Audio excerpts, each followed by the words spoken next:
Greetings, my brothers and sisters. Sending gratitude to all of you who are joining in today to accompany us down the rabbit hole of self-exploration through plant medicines. My name is Ryan Sprague, and I'm here to tell you that your frequency is now set and tuned to explore psychedelic medicines and the impact they've made among the countless psychonauts exploring the last true frontier. Buy a ticket and take the ride with me as we get true firsthand accounts of the experiences, benefits, risks, and transformations taking place within the ever-expanding world of psychedelic medicines on This One Time on Psychedelics. Hanging out on the show with us today is a man who is a master of his craft and what I like to call a trend sender, aka someone who puts new trends into motion and propels them forward to enlift those around them. Now, when I think of people who have enlifted me in my own journey, especially in the last 2 years, he is at the top of that list. And for very good reason. For him, enlifting those around him is a way of life and way of being. And he has gotten to this point having been an adventurer of the wide, wide world and having bought the ticket and taken the ride for various different life experiences. Among those life experiences include plant and animal medicine experiences. And he has a wealth of information regarding how to interact with these medicines consciously in a way that allows us to receive the lessons they yearn to show us and put them into action in our lives. Having integrated the lessons he has learned from these medicines into his own life, he has created an incredible company and community based upon becoming aware of our language and empowering people to use their words and stories consciously. This company is named Enlifted. They have changed the way I look at my life as a whole in the present day. And so, with all of this anticipation and buildup being stated, let's all give a very warm welcome to the one, the only Mr. Mark England. Mark, my man, what's good? Ryan, what's up, buddy? You did it. You did it. You got me on here. Yes. How many times did you ask? Dude, not as many as I thought I'd have to, and I guess that means I'm heating up, I'd say at least five. Yeah. At least 5, 6 requests. Yes. And you broke me, dude. Yes. You broke me down, and I just said yes. Well, I knew the back door too. I knew if I talked to Adam about it and convinced him that it'd be good for PR, then, the only person who would potentially block us would be on my side. And so I got him on our side, and here we are. So here we are. Here we are. Yeah. And so, man, there is so much we could dive into in this episode, right? But I know there's a couple things that you've chatted with me about and that I would really love to showcase to all of those listening. And so a great place that I love to start, and especially because with psychedelics, they're illegal, right? A lot of these plant medicines are anyway, mushrooms and things like that. And so I'm curious, when you were growing up, what was your viewpoint in psychedelics, right? Did you grow up with parents who were like, hey, those things are great to do? Or were they considered forbidden or taboo? And what was the process of you, reinstalling that story if there was a disempowering or limiting story there around psychedelics? What did that process look like? It was more on the side, leaning towards the side of taboo, for sure. And, what was my take on them? Well, I smoked weed for the first time when I was 16 and liked it enough to keep going. Me and all my friends, some of the weed smokers at school, and that carried on into college. And we did other things too. There was some other exploration there. I gave very little credence to whether they were legal or not. Mm.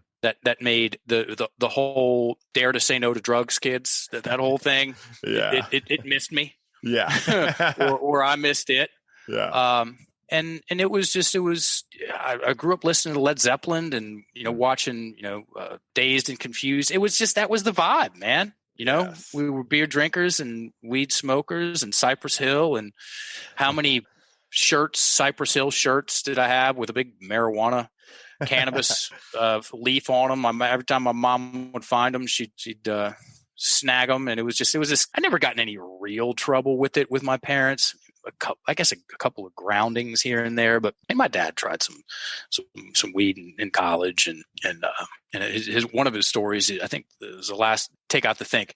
The last time he ever did it, and it was a handful of times with his buddies, but he said, I came back from this car ride, and we'd smoked this joint, and I went into the bathroom, and I went to reach for the handle, and there were 17 hands coming behind my hand, and I said no more. Yeah.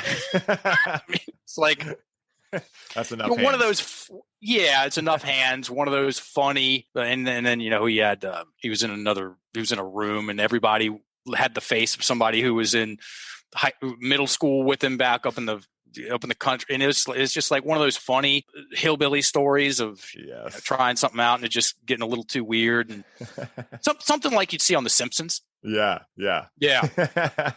And so I mean, I couldn't really get but so pissed about it.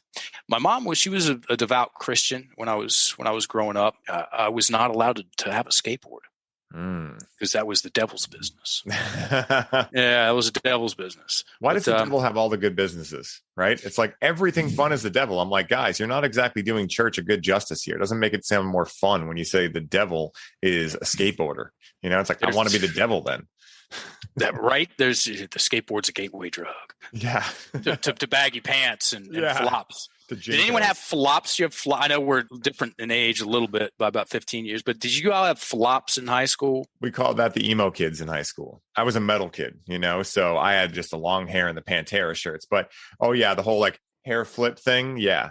I went through a stage of that once, but once I grew my hair out enough once, I was like, I'm never going through that again. That shit was the worst. The skaters had the flops for us. Yes. We didn't have, I think emo was just coming in. Yeah. We were more, well, it was actually in because it was Nirvana was on the scene. Ah, yes. And it was the kids that would wear flannel. We were the flannel wearing redneck, big Jeeps with jacked up tires and go mudding and stuff. And then there were some other flavors, man, just like any high school, I would imagine. Yeah. And, one of the coolest things about that story is realizing that although there was beliefs around what, psychedelics and cannabis and all these things might do. I mean, here you are owning a very successful company, having a very successful life, having had a bunch of experiences, right? And not necessarily interacting with those medicines anymore, right? Like cannabis, for instance, but still being able to have had your life expanded from those experiences. Does that sound accurate, to use your terminology? Yeah, for sure. I'm good at keeping things simple. And, a lot of my psychedelic experiences, Ryan, have been over my head at some points in time, and I keep it, like I said, I keep it simple with the framing of it. It's a damn good way to get a second opinion on reality. Yeah, you eat a bag of mushrooms, you eat 5 grams of mushrooms, your perception of your opinion of reality 2 hours later is going to be quite different than 30 minutes before you eat them. Could you agree with that? 100%. Yeah. In many cases, you can go from an experience to an ordeal very quickly, right? I know we were chatting about that. How's that translation? Yeah, I've had ordeals. I've had experiences. Where would you like for me to start? Right there, actually. What do you think in your own journey has separated an experience from an ordeal? Is it set and setting? Is it, where your mind's at that time, where your heart's at? What correlations have you noticed between experience and ordeal? Those are very big parts of the recipe for your journeys. Is set and setting, which definitely includes who you're with. And also your mindset going into it, what you're thinking about, what you're focusing on, how you're feeling, your intention. I know intention gets talked a lot about when it comes to conscious use. And my first round of psychedelics was in high school, and it would be a whole mashup of substances, really, usually revolving around cheap beer, natural light, and a tab of acid, or a bunch of Budweiser and a handful of mushrooms at a concert. It was like there was no thought really given to the intention. It was just like, let's get bent. Yeah. Fuck me up. And yeah, exactly. Let's get fucked up. Yeah. And that was the goal. And guess what? It worked. I put it down after college, the weed too. Mm-hmm. And I moved over to Thailand, and I didn't smoke for years. And then I'd come back to visit friends, and we went from dirt weed, picking out stems and seeds, and happy to get it too. Yeah. Happy to get it. Yes. To Gorilla Glue. Yeah. Or some really, you couldn't get the old stuff, which I love. I like the act of smoking is enjoyable. Yes. Okay. So you roll a blunt, I roll a blunt of, some low grade weed, and you can split that with a friend, and things are still relatively navigatable. Yeah. Not anymore. It's like 1 or 2 hits, and it's I don't smoke weed anymore. because it shuts down my limbic system. I stop being able to converse, and I like to converse. Yes. And I'm also a little bit jealous, Ryan Sprague, because the stuff smells so good. Yes. And it looks so cool, and you can get all the glass and the accoutrements, and it's such a very social thing to do.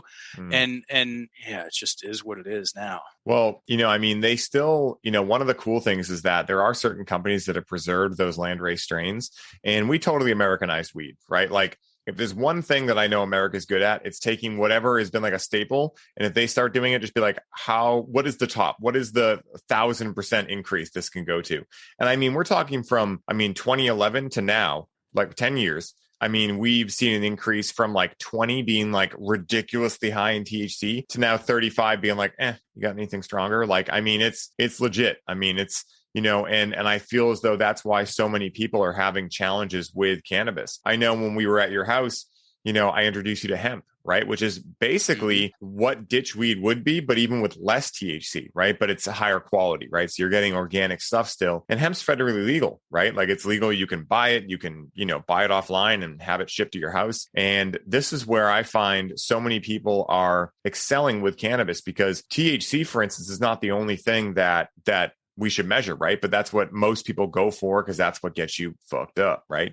But when you stop interacting with psychedelics because you just want to be fucked up, and you're getting curious about maybe a different side, a feeling, all the things we'll get into, then even for me now, like, I much prefer cannabis that is heavy in terpenes, right? All those beautiful smells, which hemp has a lot of, while not necessarily being intoxicating. Right? Like, I like the psychoactivity, not the intoxication as much anymore, because I'm not looking to run from anything. I love my life now, and so I'm just looking for like a direct connection to the flow, or to laugh a lot. I mean, I like to be rooted in this reality most of the time anyway, not all the time, but most of it. Sure. Yeah. To go back to one of your questions a moment ago, setting people you're around, your mindset going in, and a lot of it comes down to how you're breathing. If someone's breath is trapped in their chest for whatever reason, you're a couple of stress responses away from a potential panic attack. Oh, that's real. Absolutely. Yeah, I've seen that. I've seen that on psychedelics. Yeah. I've had bad trips, just like I'd say half of my trips, a little bit more, when I was journeying, were dark. So I'm still curious about what that's about. Is what it is in one sense, and I would like to know. And I always got through them because I knew to breathe. So you go in with a little bit of mental real estate dedicated to your breath, where you can remind yourself to breathe when things get strange or beautiful. It's that if we could, and we've got a lot of turf to cover, specifics to cover. If that's my one piece of advice to people for this show, that's it. Yeah. That's it. Yeah. That's it. And, I know you talk a lot about low and slow breathing. Can you give some cues as to what that might look like for someone listening? Like, is that like a breathe in for 2, out for 4? Is there a certain style you like that someone might be able to take from this episode and try in their next experience? Sure. You can totally do the numbers game. Make it count. Or count your breath. If you're in an experience that is that intense where the counting gives you something to focus on, so you pair the numbers with your breathing, fantastic. Or you can just start there and keep it there. If you've got the amount of awareness to remember to do it. I mean, we both know that you can turn the volume up high enough on Pick Your Substance, and it can get, overwhelming, turn into an ordeal. There's that word again. Yes. That's going to be a fun framework to go in between in this episode, is the experience or ordeal framework. Yeah. I've got a couple specific stories I'm happy to share if you'd like to. Mark, send us down a story alley, man. I'm ready. Okay. Let's go. Cool. So I stopped at the end of college with psychedelics. And it was nothing ever. I would not have called myself a psychonaut. It was maybe some mushrooms a few times a year with friends, concerts. My college girlfriend, or got together with her on a mushroom weekend. That was one of the best weekends of my life. Put it down, moved over to Thailand, and fast forward about 6 or 7 years, I thought I was done with them. I thought I knew what the deal was, and I had another couple of chapters coming, unbeknownst to me. So yeah. I get down to Koh Samui and it's an island on in the Gulf of Thailand. We were down there, and I was living, working. One of the guys in the community, he came up to me a few weeks, maybe a month before monsoon season, and he goes, it's monsoon season soon. And he just kind of like looked at me and kind of like it was one of those awkward, yeah, exactly, Yeah. with a side wink, and I'm like, yeah. I've heard about them. I mean, I've been here a couple of years, 5 years. And he goes, well, you know what that means, right? And I go, lots of rain. And he goes, yeah. And then you know what that means? And I'm like, no. And he goes, mushrooms. And I'm like, what? And he goes, yeah, mushrooms. When the monsoons kick in, we're going to go to the elephant farms, because guess what? Elephant farms have elephants. And you know what elephants do besides one of the things elephants do? They shit a lot, tons, big shits, dude, tons, literally tons. Yeah. And they take the elephant poop and they throw it out in the woods. And he goes, I'm going to take you, and you'll know when we get there. So he was right.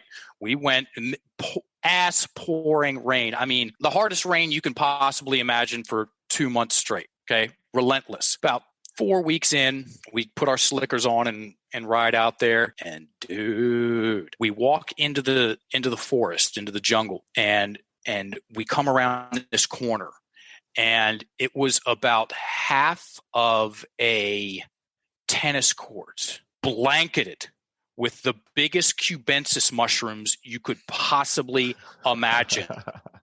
I mean, stems the size of your thumb, caps like this. The whole floor was covered with them. And I looked at it and I'm like, holy Jesus.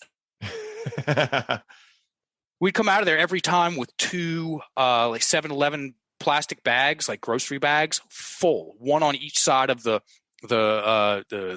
motorcycle. If we'd have gotten pulled over, dude, because they're illegal there. Oh, they're illegal, even though you can buy them at certain places. But I mean, that's within the framework of the underbelly. Not some white kids driving around with 10 pounds of mushrooms, wet. And so we go home and dry them out. And I was dating this Russian woman who was the best cook I've ever come across ever. And she would make spaghetti sauces. She'd make tea, she'd make chocolates, anything that you could put, bread, anything that you could think to put mushrooms into, she'd make it. And so we started tripping a lot. And I had some different experiences. I was a different place in my life. I'd gotten into personal development, and I'd checked some of my stories. I knew about the breath, and the trips were just so much better, except for the last one that I did in this block of the monsoon season. So one of the journeys into the jungle, I came around the corner, and there's this granddaddy mushroom. It's about this tall, monster stalk, and it didn't look like. I mean, it was the size of a baseball. The cap on the top, and it was closed in. I picked that thing up, set it on top, so it was just perfect. I get back home and I weigh it, and it's 50 grams, 50. And so I go, well, what would happen if I took the whole thing? So I made tea with a single mushroom that was 50. What does that mean to the audience? Is that like that's a pretty decent?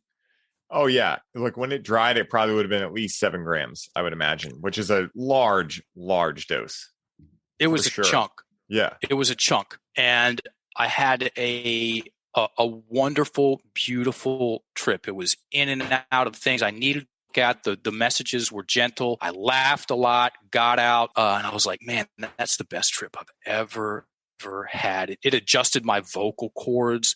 I was laughing in certain ways. I was by myself. I'd do the deal, lock the door, put some music on, and lay down and go for the ride. And I'm like, wow, what would have happened if I doubled that dose? So that was stupid.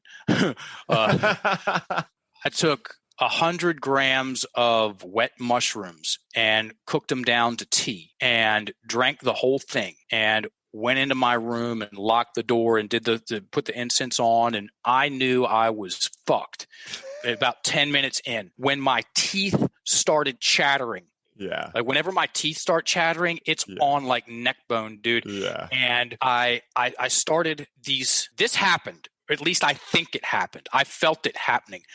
I had these vortexes starting in my body that were actually twisting the skin. I'd feel them, like one in my cheek, and it was I'd go and look in the mirror, and I'd put, and my skin was actually twisting and going in, and it was happening on a couple different parts of my body. And 20 minutes later, I'm sucked into the underworld. Oh my God. And I show up in this God knows where it was, and it was a mix between it was an octopus with tusks, and it kept going, and it had all these little minions around it, and I'm just sitting there in front of it, and it's fucking huge, and it goes, "Why are you here? You shouldn't be here. Why are you here? You shouldn't be here. Why are you here? You shouldn't be here."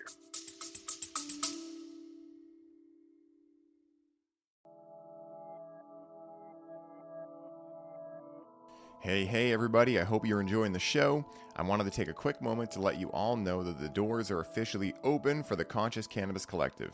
And as such, this is the last week you can sign up and receive all of the bonuses we're currently including. This is the last time I will be personally onboarding those of you who sign up with a complimentary one-on-one session, and you'll have the ability to get the Grow with Cannabis course for free during this limited time. For more info on how you can take advantage of this offer, head down to the show notes for this episode and secure your spot today, as we only have so many spots left and they are filling up quickly. Now back to the show.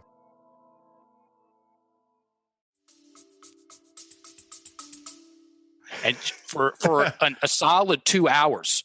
Oh my goodness. I finally come out of it. Trust me, folks, you'll shit your pants if something like that happens. Yeah. I'm butt naked on my bed in a ring of sweat, drenched the fucking bed, and I can't move. And I go, I'm fucked. I fucked my head. I started thinking about how much money I had in the bank account. I'm going to go over and rent a hut on this deserted island and just swing in a hammock until I have to call my dad and say, send a C-130 to come get me. Bring me back. I'll sweep floors like I've really messed up. Eventually that wore off more and more. And then I just snapped out of it, back to reality, got up, looked around. It's dark. I started when it was light, went into the kitchen, took a shot of whiskey, rolled a cigarette, hit Marshall Tucker Band, and just sat there in a chair in the dark, smoking a cigarette. Like, what the hell just happened? It's interesting you mentioned the vortex thing.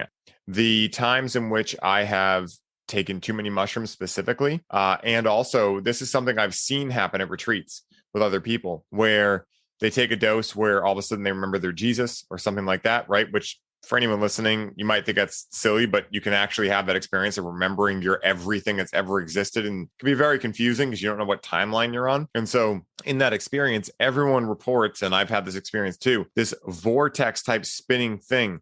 And almost that, one of my buddies described it as like almost being able to see all the energies in the room. Say if there's like a bunch of people in the room, see all their energies and almost feel as though, maybe you don't, maybe you do, feel as though you have control of some sort over the way that the energies in the room are vortexing together. And so it's interesting you mentioned that, but please continue because I want to hear that. Yep, file that under too much. Listen, you can pick any substance and take too much. Carrot juice. You can drink too much carrot juice and it will change the color of your skin for a little while. Yes. So, dosage is a thing. If you're getting into this stuff, converse with someone who's got a balanced view and is looking out for you. So, if I had to pick somebody in our crew, that would be you. Yeah. Thank you. Okay. So would everybody else. Yeah. And yeah, dosage is a thing to consider. So, and all in all, including that weirdo octopus with tusks and their minions experience, I looked at that block of mushroom trips. I'm like, you know what? That was worth it. That did something for me. Yes. I believe it was a Paul Stamets' second interview show on the Joe Rogan podcast. He said that if a man has one powerful psilocybin, that's what we're talking about, mushroom journey, they are now 50% less likely to be in a domestic violence situation. Yes. Dude. It's wild. What? I mean, what? let alone all the other research coming out now. Like, it's different than it was even 10 years ago. I mean, there's actual legitimate research from very well-respected institutes and centers coming out to corroborate what a lot of us have been saying in our own personal experiences. And so, yeah, I'm 100% with that. And I love what you said about dosing, because it's so important. Like, if you're someone who's going to interact with these medicines, please do so consciously, right? Like, that's why we're chatting about this. That's why I started this show, because you really are messing with fire, right? These things can be extremely enlightening or extremely traumatizing, right? And if you go into it willy-nilly, not really understanding what you're messing with, right, which is other realms and dimensions and God knows what other else with entities. And for anyone listening who's like, well, you just make it up in your mind. Well, even if you make it up in your mind, if it happened to you, it's real to you. And so it has the opportunity to either enlighten you or traumatize you. And so I wanted to throw that in there for sure. Yeah. And whether those lingering, let's just say negative effects are made up or not, if you're feeling them, they're real. Yes. Okay? He who feels it knows it. She who feels it knows it. So I'm in Thailand and I'm in on Samui. I have this chapter, this not resurrection, resurgence. It's I picked the ball back up on psychedelics. I'm like, okay, cool. I'm open to these things again. And my best friend at the time, Josh, big sexy, he's Viking, like a real one. He keeps talking to me about ibogaine, and he's like, "This is the ultimate. It's the thing. It's." And he was the former karate guy, Shotokan champ, and I got my MMA background, and it's like there was bravado there. Yeah, okay. Cobra Kai-ing it, Yeah, Cobra Kai-ing it, which guess what? That's a thing in and of itself. All right, I own it, especially with psychedelics. Yeah. And he goes, it's the ultimate. It's the this, it's the that. And I'm like, I ummed and erred. And finally I said yes. I took my first ibogaine journey, late 2008. And it was one of the roughest rides I've ever had. Iboga or ibogaine. Iboga is a shrub from Western Africa, and it's used in the Bwiti tradition. And it got its name for breaking opiate addictions in the 70s and 80s to heroin addicts. 50% of people that took it the first time, just once, their addiction was broken, their neurochemistry was reset. They came out with no addiction, and it took them into the part of their story that was driving the addiction in the first place. So there was a neurological reset and then emotional, psychospiritual reset. And it's a long journey too. It's 8 to 12 hours.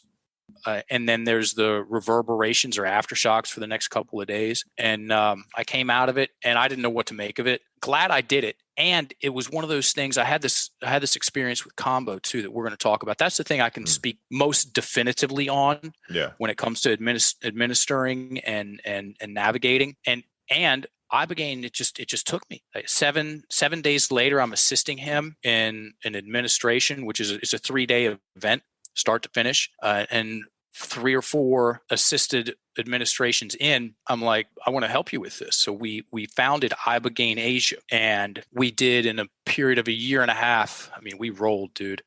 We did between 50 and 55 sessions, ceremonies, 3-day weekend ceremonies, and we were the only people at the time doing. And Ibogaine, it wasn't illegal. It wasn't legal. It wasn't illegal. It was a gray area. And in Thailand, it's illegal in the States. That's why a lot of people go to Mexico for it. And an important side note, if you're going to do that, if you're getting called to that, which does bring up an important side note, use more than your mind when you're thinking about a journeying. I am neither pro or against. I'm not pro psychedelics. I'm not anti psychedelics. I'm maybe psychedelics. And that maybe comes down to how you feel about it. If you're pulled towards something, pay attention to that. If it's just a mental idea, that's not enough for me. Yes. Okay. I agree. And so we co-founded Ibogaine Asia, and we were the only people that I knew that were doing sessions for emotional and spiritual growth, which is one of the components of it. If you want to get all Carlos Castaneda about it, Don Juan, those books, they're great books. I recommend them. Ibogaine and psychedelics in and of itself, they stop the world. That's the terminology they use in those books. Because guess what? You're getting a second opinion on reality. Things are going to change radically. And your world, as in the story you're telling yourself about yourself and the way you're literally seeing things, what's registering in your eyeballs, that's going to change. And in that change, sometimes that's enough to do a tremendous redirect for people's lives.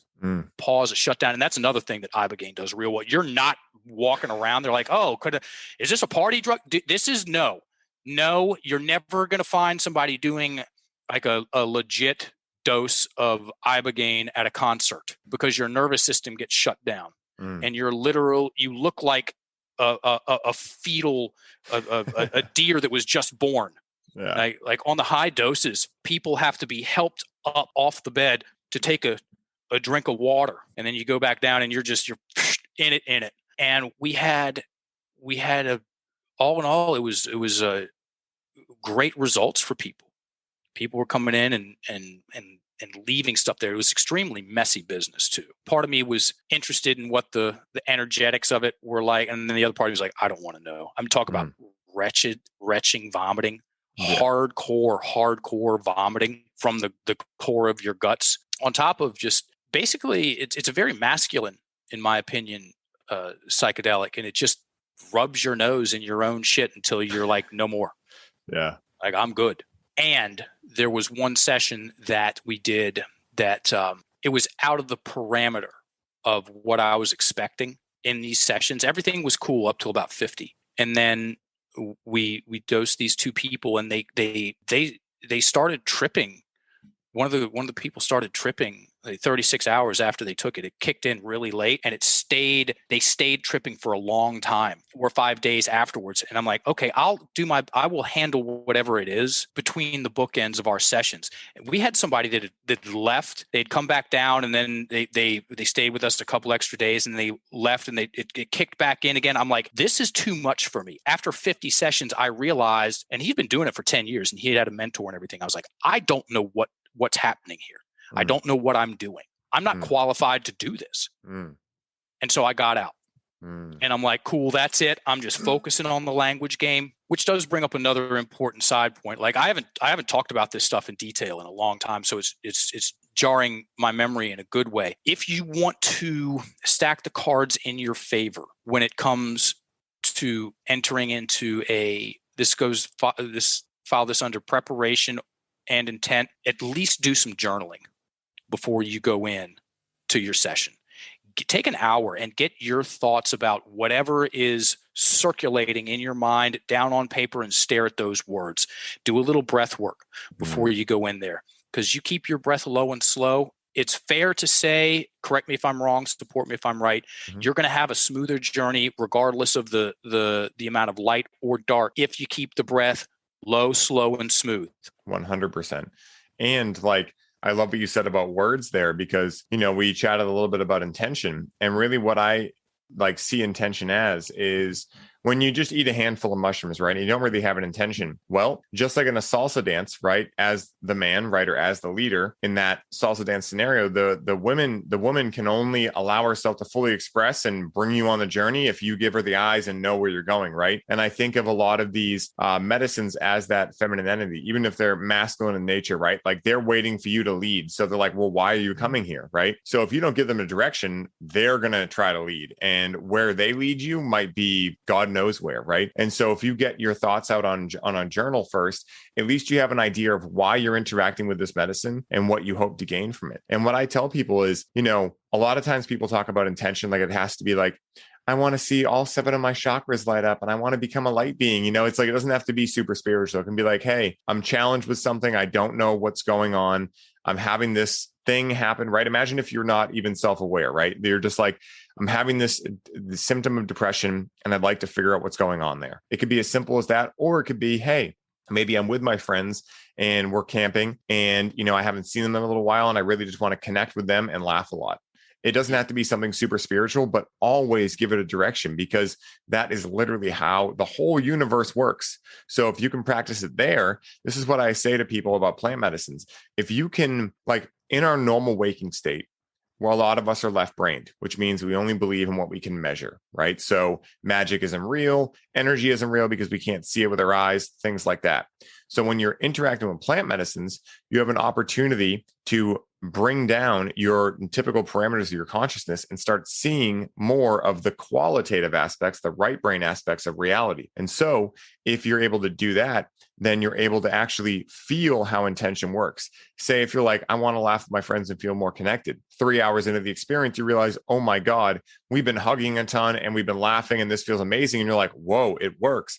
Now, the next time you go to cook a meal and someone says, hey, put an intention on that meal, even though you might not be able to quantifiably measure what's happening to that meal, like, oh, I didn't see the energy rays, you'll just be able to tune into the feeling and not have to measure so much, because we only see 4% of visible reality. So if you choose to only believe what you see, you're going to omit 96% of what's actually out there. And words, journaling, breathing, all of these things fall into that qualitative aspect. I mean, a lot of it is quantitative too. You can literally tell when your language changes. Obviously, you can see it on paper, but the energetic signature of saying, I can't do this versus I can do this, right? Like, you can feel the empowerment that gives, right? And so, yeah, I love that you brought that up, because it's so important to be aware of why you're doing these medicines and what words are floating around in your head right before you send off. It's so important. You can do it on the back end too, folks. Yes. Very important. Yes. And it's, the business I'm in is of words. And there's a difference between talking about something and getting it down on paper. Getting it down on paper makes it real in a different way. Mm-hmm. Okay. So on the back end, the front end, you have those options. So I get out of the ibogaine business, and 4 years, 5 years later, I accidentally dosed myself a couple of times down in Costa Rica. Yeah, I'll tell you, this is a quick funny three-peat. I did it 3 years in a row at the Envision Vision Festival. Super cool, electronic dance music, great workshops on the beach / jungle, in the jungle that's on the beach in Costa Rica. One of the best scenes out there. Look it up, Envision Fest. They're still doing it. I went to 2012, 2013, and 2014, and I accidentally dosed myself each time I was there. First time, the whole thing is over. I'm cooked. Okay, it's a big weekend. It's a long weekend. I present and party, and it is what it is. So we're at this eco village, and I'm driving somebody to the airport later in the evening.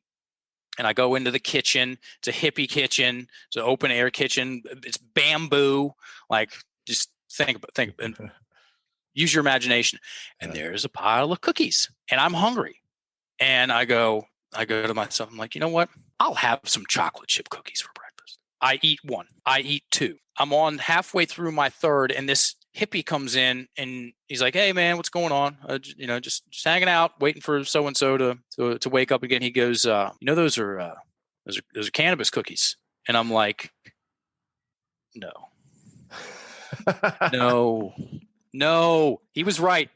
I tripped hard for a day, like, to come all the way back down. Edibles are real, folks. Yeah. I couldn't drive to the airport.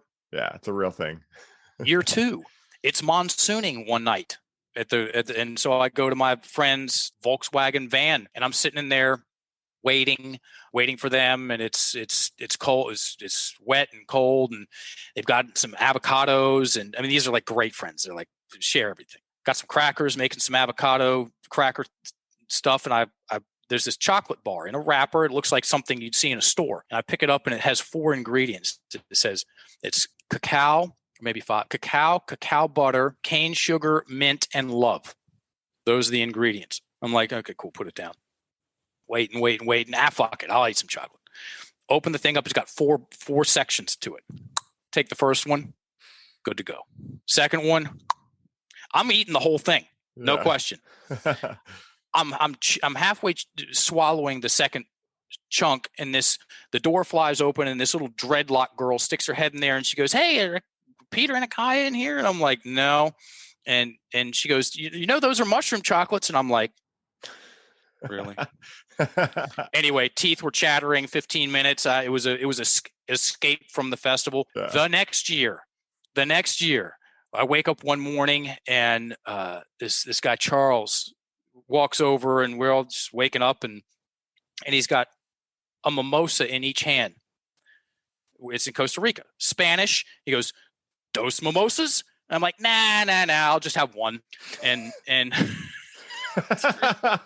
right. And so I'm sipping this thing and finish it off. And I'm like, what's that? And I pull out this little square of paper, and it wasn't dose mimosas. It was dosed mimosas. Oh my God. And I was, at that point I was like, you gotta be fucking kidding me, man.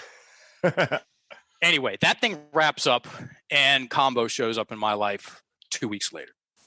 So I'm the year before, a friend comes back and she's got 3 burn marks on her sternum. I'm like, what the hell is that? Somebody burning you with cigarettes? She goes, no, it's Combo. It's frog venom.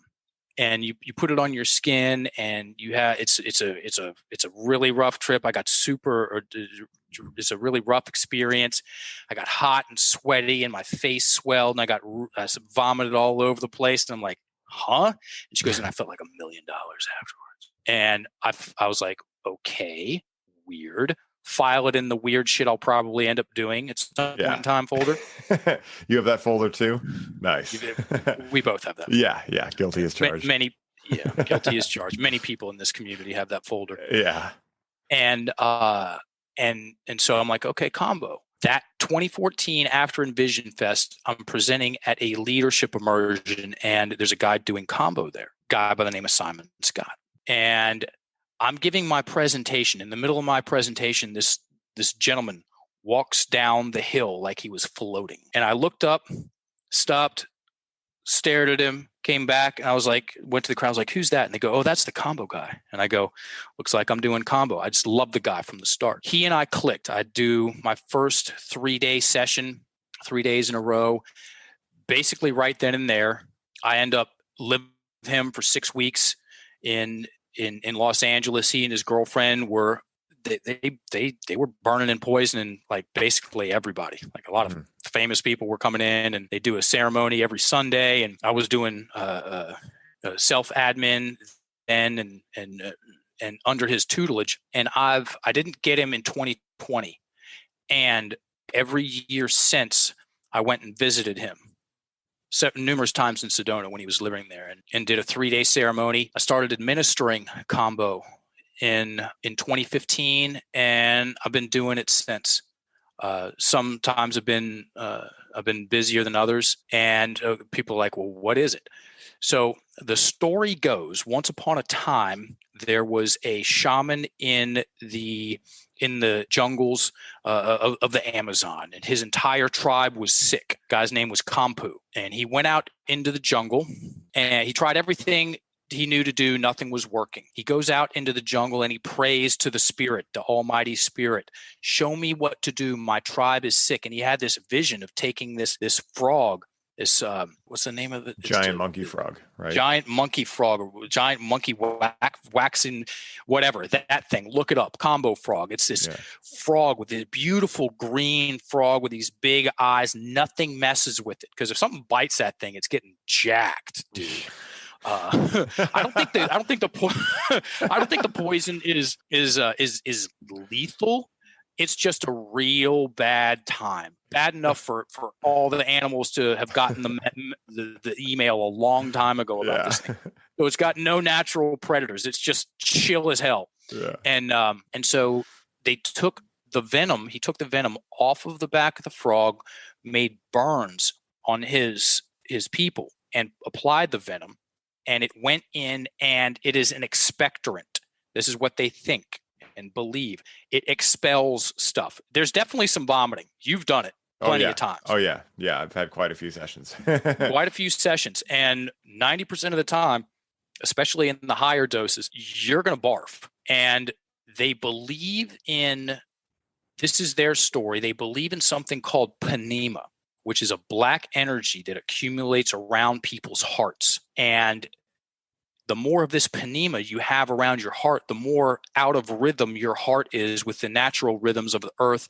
And then, to use your salsa analogy, it's like a person on the dance floor with their rhythms off. Yeah. It's just not as fun as it could be, you know?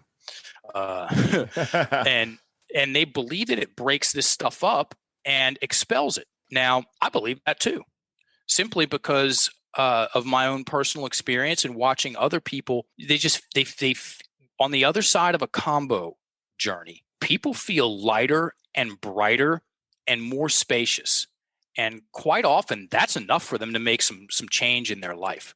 I love combo for a variety of reasons, partly because of the stage I'm at in my life. I don't need any downloads, dude. I don't need any visions or anything. I know what I'm doing. I know why I'm doing it. And because combo doesn't give that at all. Would you agree with that? Yeah, there's no psychedelic experience whatsoever. There's no visions. There's nothing like that.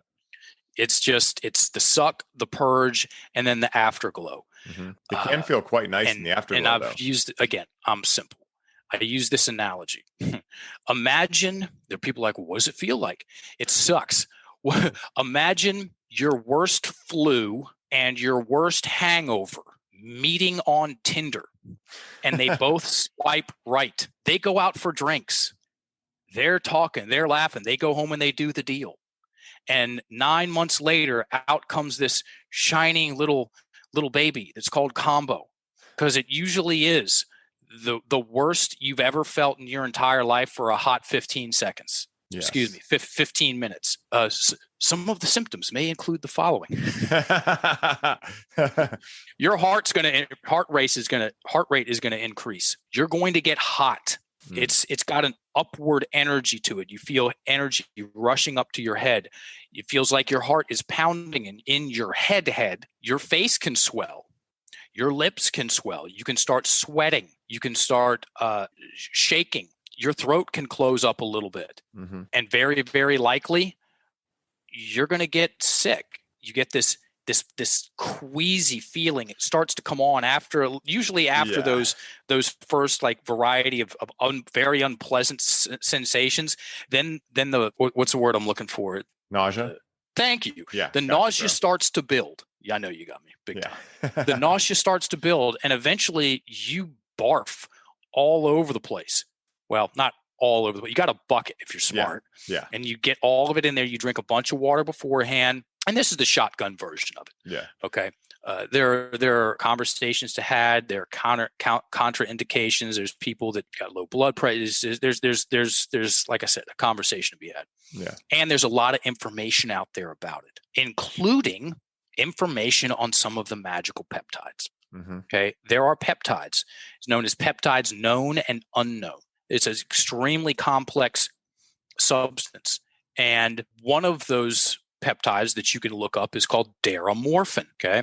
And it's directly related to pain reduction. Okay. There's anti-inflammatory peptides. There's antibacterial, microbial, antiviral peptides to it. It goes in and it cleans house. Another way of describing it in very simplistic terms, there's those words again, it takes your immune system to the gym. So while it introduces this very complex problem for your body to navigate and solve, and in that your body learns and gets more sophisticated. And here we're back to the breath.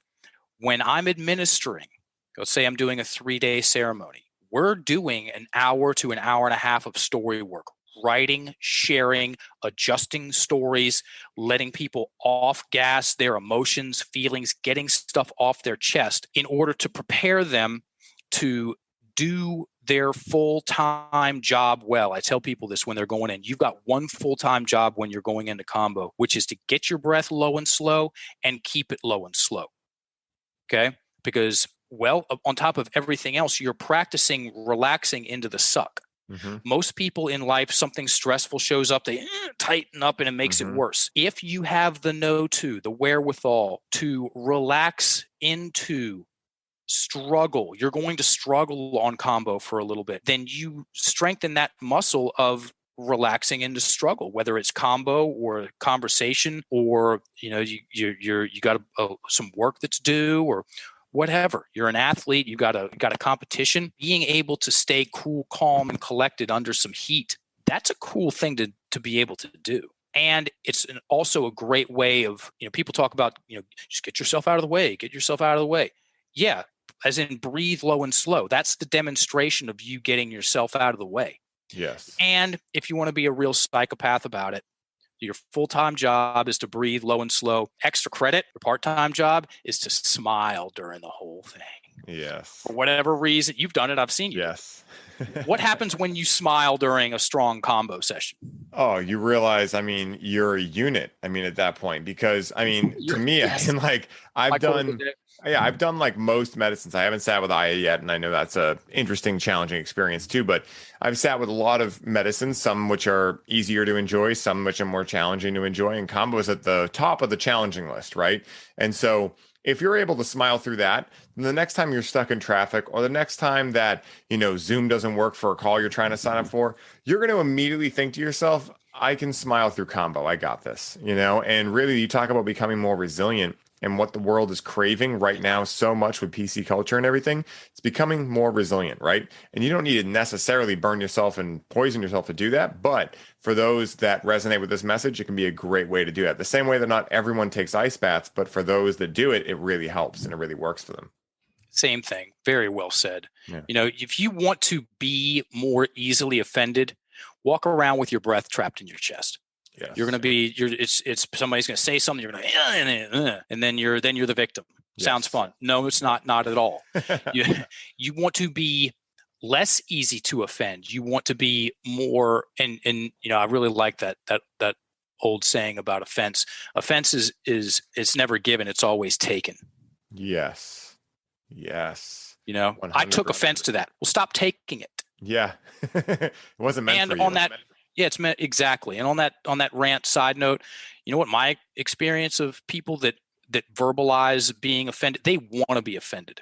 Of course. They're waiting to be offended. It's part like of their identity.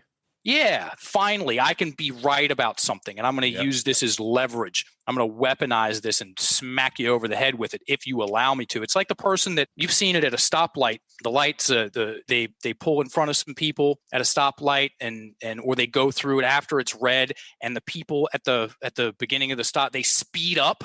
Yes. Because the person is like, I'm going to make this person wrong. Finally, I've got someone to make wrong. Yeah. Because I just feel so wrong in my life. Yes. It's ladies and gentlemen, it's a funny thing to talk about, kinda, and it's a scourge. Accurate.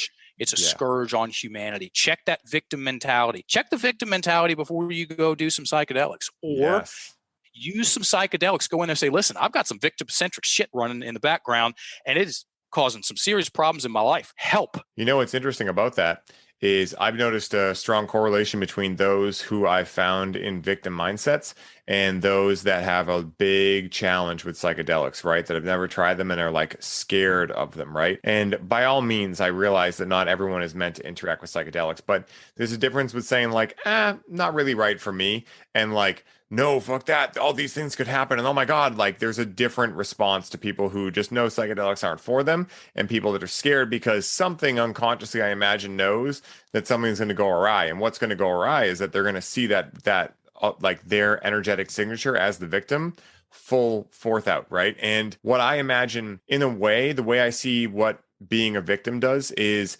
it hijacks purpose, right? Because it makes you feel like you have something that you now purpose, right? I can do something, right? But that's the same as saying I want muscles and giving yourself injections to get muscles. I'm not talking about steroids. I'm talking about the guys that actually like will get muscle implants to look bigger. That's what you're doing to your purpose when you decide to be a victim. So well said. Everybody really sit with that for a hot second, because this is something that we talk about at length. And we'll be talking about, as long as we're talking about language and language patterns and mindset and identity, we will be talking about the victim mentality. It's that much of a conversation within the Enlifted community. Yes. And you want to do yourself and everyone you come in contact with a major favor.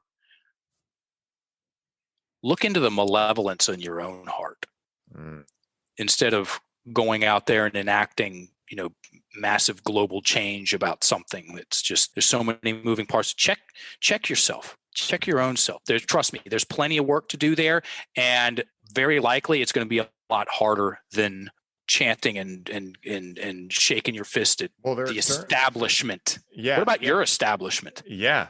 It's like that Ram Dass quote where he's like, the best thing I can do for me is work on me. The best thing I can do for you is work on me. right? It's like, Yeah. it's an inside job. You work on yourself, and then it's an inside job, right? Because when you're able to work on yourself first, especially before your psychedelic experiences, then at least you have awareness of who and what you truly are, and you can move that forward. That way, if something gets scary, right? If you meet an octopus with what's Tusks. tusks, you realize, okay, you know what? Maybe this is a projection. Maybe this is not actually real. You at least have some wherewithal to go, oh my God, it's, to not go, oh my God, it's real. I'm dying. Oh my God. Like, and go into that panic high, opposite of low and slow breath, very tight, very constricted.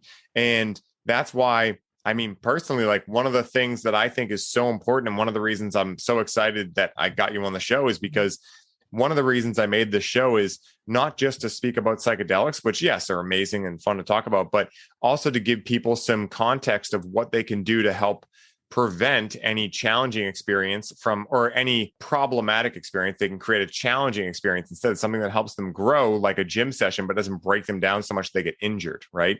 And so at the top of that list for me is Enlifted, being able to work with the mind, right? Because the body knows how to do stuff, right? If you do combo, your body will know to puke. You don't have to think to puke, right?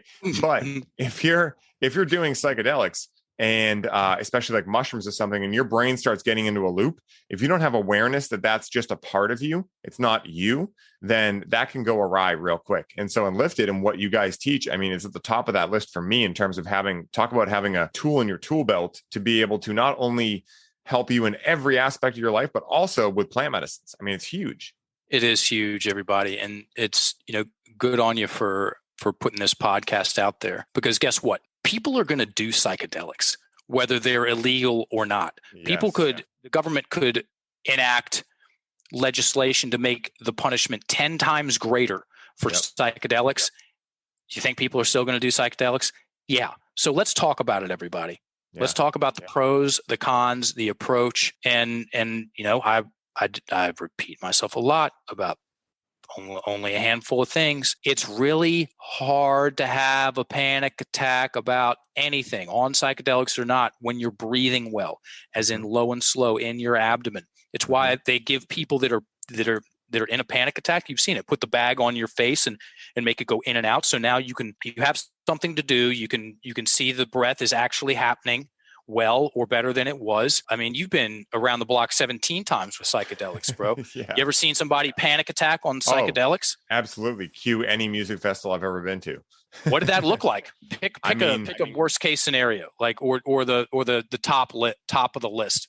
Chaos, people naked, covered in mud, running like full speed, like there's a gorilla running behind them, screaming, attacking people, thinking everyone is like a monster. I mean, yeah, I've seen some really interesting stuff. I mean, music festivals are ground zero for that. This poor guy one time, this is a music festival I was at where I wasn't even on psychedelics. It was like it was a cannabis festival up in Maine. And I went up there just to hang out, buy some seeds and whatnot. And my cousin was up there, and my cousin got there earlier than I did. And there was this guy, and God, this is like 5 years ago, but there was this guy, and I saw him when I got there. It was daytime, and he looked really skeeved out, right? And my cousin, he's like the nicest guy, like seriously the nicest guy. And so he went up to him and asked him if he needed any water. And the guy looked like just scared, and the guy just took off running, right? And we didn't see him for most of the rest of the day. At night, we're watching Sun Squabby, which is like a jam band, and we're stoned. And so we're sitting there, and this kid just runs by the front of the stage, not on the stage, but like by the front row, like that area. And we're back quite far, but we're tall. We're both over 6 feet. So that's why we stand in back, so we don't block people. We see this kid run by, just like, I mean, I don't know if he was wearing any clothes specifically, but almost no clothes, either boxers or just no clothes, running as fast as he could with a security guard running behind him. And it was like funny because this band is happening, right? Everyone's dancing, and you just see this kid run by, security guard behind him. And then it was like, we didn't hear anything else about it. And Jackie was like, oh my God, that was the same kid. And I'm like, dude, no way. And I don't know what he had taken.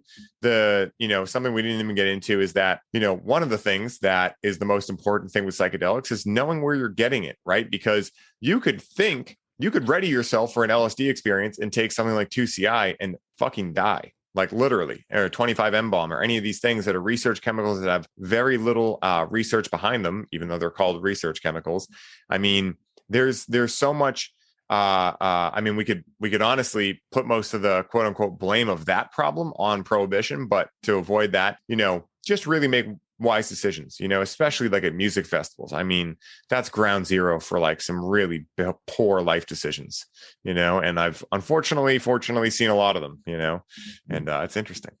Why you're hosting the show, dude. Yes. Because like I said, you've seen it, you've been there, you've done it. Yeah. And you got the t-shirts. Signed, sealed, delivered, Dude, this was such a blast, man, getting to journey with you figuratively and literally on this show and hear a lot of your stories that I had yet to even hear. I mean, we've chatted at this quite a few times, but usually when we're at the lake house, you're hosting workshops, I'm, manning the volcano. And so, we never really got to sit down and talk like this. And so it was really fun. And I'm very grateful for you coming on, sharing your time. I know you're a busy guy, and this is just absolutely awesome. And, especially getting to share things about combo, right? Because that medicine, and ibogaine too, ultimately, because those have not been talked about on this show yet. And especially combo, for everyone listening, like Mark said, this is a legal medicine. You can buy it. And definitely 1000% do your research. There are contraindications. Like I know one right off the bat is if you had bulimia in your life, you want to be really careful because anything that's going to make you puke could potentially rip things if you've already been bulimic. But look into it, ask a professional, and just get curious, because these are the things that, we've been interacting with since the dawn of time as human beings, right? And they've only become quote unquote weird in the last 150, if that. And so I strongly invite you to reconsider what is considered weird, right? And why it's considered weird, and why outlawing the natural to monopolize the synthetic is considered normal, right? Like, I'm not going to diss every pharmaceutical because nothing is binary in life. But if taking psychedelics are weird, taking a pill that God knows what's in it is equally as weird. So everything's weird. And so in that, do your research and make wise decisions, use discernment. And so, Mark, I'm curious, man, for those listening that are interested in connecting with you, learning more about Enlifted, leveling up their language game so they can take that and own their life, explore, anything they're doing with plant medicines more efficiently and safer, where can they find you? What does when does the next round of Enlifted start? What might that look like in terms of like how many weeks? And where can people get in touch with you? Right on Instagram, Mark England 2057. I turned that account into a free language school. It's at 20-30% entertainment, 70-80% posts about your words. Thumb through that account for an hour and you'll know exactly what we're talking about and why we're talking about it so much. And we certify coaches. We have a training company. And you want to learn more about the Enlifted coaching certification level 1, go to enlifted.me, watch that 5-minute promotional video. And if it's interesting to you, if you're a coach and you want to learn forever shit language, coaching tools, stuff that you will use for the entirety of your coaching career, message me on Instagram. We can get on a call and talk about it. Good luck coaching somebody without words. And guys, I'm one of those coaches. I went through the certification, actually all 3 levels, and it has up-leveled my life in ways that I really still got to pinch myself to make sure I'm not dreaming in. And for anyone listening who might be curious about getting into plant medicine assisted psychotherapy, this is one of the best tools you can have to help you in that journey. And my last question for you, Mark, because I always got to end with a question like this. Something good. It's my MO, right? And so I'm curious if someone listening, I think you already know what you're going to say, but if someone listening was just swayed by you to experience psychedelic medicines for the first time, what piece of advice would you relay to them in order to give them the smoothest experience possible? Do it around people that you love and you trust, and breathe well while you're in it. Watch what happens. Yeah. And guys, Mark is someone who plainly stated, I look up to for guidance, wisdom, and inspiration, among many other things. If you are fortunate enough to end up in a room with him, you will quickly see why and how he oozes these traits out of his being. And getting him on the show to chat at length about his journey with these beautiful medicines has been both a delight and an honor. Mark is a true testament to the power these medicines have when used with intention.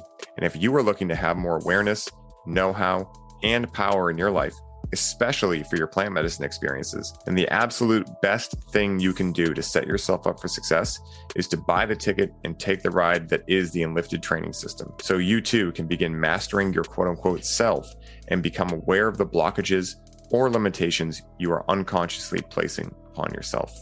I believe we can all agree when I say life is way too short to be stuck in the rut that is the mind when it's operating with malware.